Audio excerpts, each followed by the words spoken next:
It's Halloween, bitch. Now, I know this is like the most basic spooky bitch thing you can say, but Halloween means a lot to me. As a lifelong creepy kid, it always felt like at Halloween time everyone would get on my level, you know what I mean? Like every channel on TV would be playing spooky movies, my teachers at school would dim the lights and tell us ghost stories, the howling wind and the falling leaves outside, the chill in the air, ghosts and skeletons everywhere. It just felt like the most magical time of the year to me. Now, as I've mentioned before, I grew up in a very small town. So on Halloween, we'd all go to school in our costumes, and then after school, we were just basically set loose on the town. And trick-or-treating felt like this big open-ended adventure, like somewhere between leaving school grounds and our kind of loosely defined curfews. Anything could happen, and a lot of times, weird stuff did happen. So I think I was about 12 years old when this story takes place. That year, I dressed as a Victorian widow. Now, sidebar, because as a kid, for me, it was literally goals to be a widow. It's because I was obsessed with old houses, you know? And you know how old houses, they always have those historical plaques that tell you who owned the house. And underneath they would say like their profession and what year the house was built. And I noticed that the only time that you'd see a woman's name on one of these plaques was if it said widow underneath. Now don't get me wrong, I knew what being a widow meant, but if a man had to die for me to have control over a vast fortune, well, then so be it. And another sidebar before I get into the story, there's another reason why Halloween was just like extra magical to me. And it was because my mom was a super talented seamstress, and she would make me any costume that I could dream of. And the whole process was so much fun. We'd go to this giant fabric warehouse, and first we'd look through all the patterns and like try to figure out like what pieces we were gonna put together to get the costume that I wanted. And then we'd go around picking all the fabrics and the trimmings, the hardware, everything. And then she would stay up all night for weeks working on these costumes, and I would sit there with her. We'd watch scary movies, eat popcorn, and some of the shit I wanted was like so elaborate. For instance, a fucking 19th century mourning ensemble. I mean, this dress had everything. She made me stays to go underneath, everything. It was like historically accurate Victorian mourning dress. Alright, so here I am, walking around my little hometown in this huge black silk dress with a black veil and everything. And I'm carrying around this picture that's like an antique photo of some Victorian dude that my mom gave me to carry around like some kind of like memento mori of my dead husband. And at this point, I mean, I'm living the dream, right? I'm picturing how I'm gonna lay out my statue garden, like what kind of stained glass I'm gonna put into the library, and I can read now because my husband's dead, so nobody can tell me I'm not allowed to read, right? You know, like just typical widow shit. And so I'm out there trick-or-treating in my little black widow ensemble, and I'm with a couple of my friends, including this boy that I had a crush on. And let me tell you, this kid was super punk rock.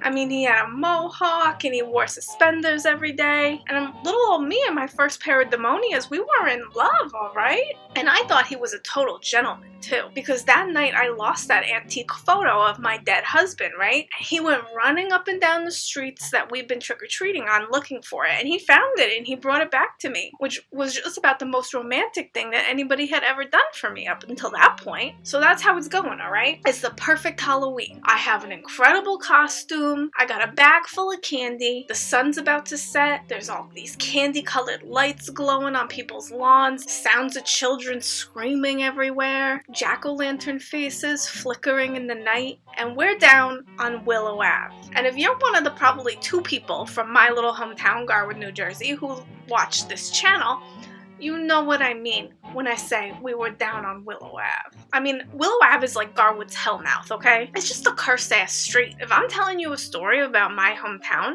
and it doesn't already take place in Devil's Pit, the woods where JX lived, then it's probably taking place on Willow Ave. Alright, so we're trick-or-treating down this decrepit-ass block, and we stop at this one house and ring the bell. And this like super ancient, hunched over old man answers the door. And this guy was old. I mean like coffin dust old. I mean, I'm talking decrepit ass walking corpse vibes, alright? And he opens the door and he just kind of stares at us. So we're like, trick or treat?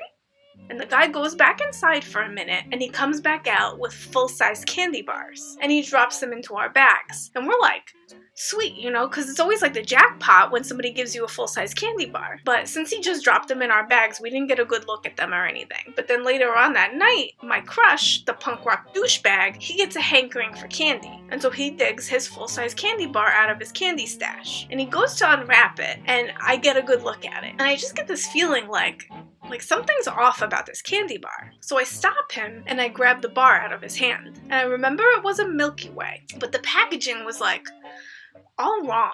I mean, the colors were right, but the script was different. So I was like, dude, there's something wrong with this candy. And we all dug out our full-size candy bars that we had gotten at this old man's house, and they were just like all super wrong. Like the wrappers looked oily and old. The packaging was just like way outdated. In retrospect, I've looked up vintage wrappers for these candy bars, and some of these candy bars that this guy gave us might have been like 20 years old when he handed them to us. So some of the kids in my group decided we have to go back and confront this guy, because like kid logic, they were all like, oh well, he tried to poison us. Personally, I just felt really bad, and I like didn't want this old man to know that we like didn't enjoy the candy bars that he gave us. So like I really wasn't into going back, but I was outnumbered, so I just tagged along. So we go back to this guy's house. There's not that many people still out trick-or-treating.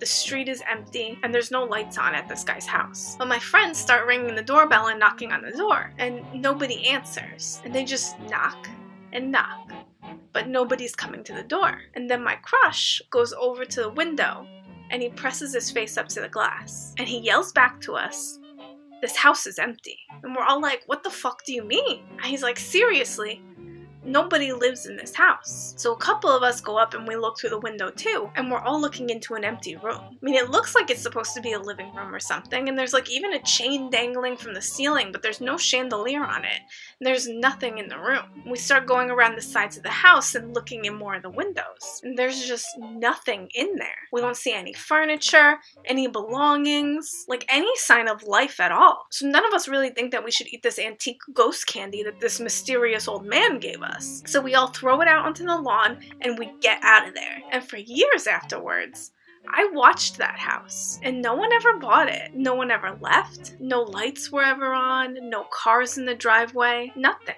But once in a while, I'd pass by, and I'd hear a sound like radio static in my ear. And I'd tell the man I'm sorry I didn't eat his candy. And I felt like he could hear me. I felt like I could see him there in the window, watching me walk past. And then I'd ask him, could he please haunt my punk rock crush from 7th grade for telling everybody that I gave him a blowjob when I didn't. Thank you, creepy old candy man. Amen.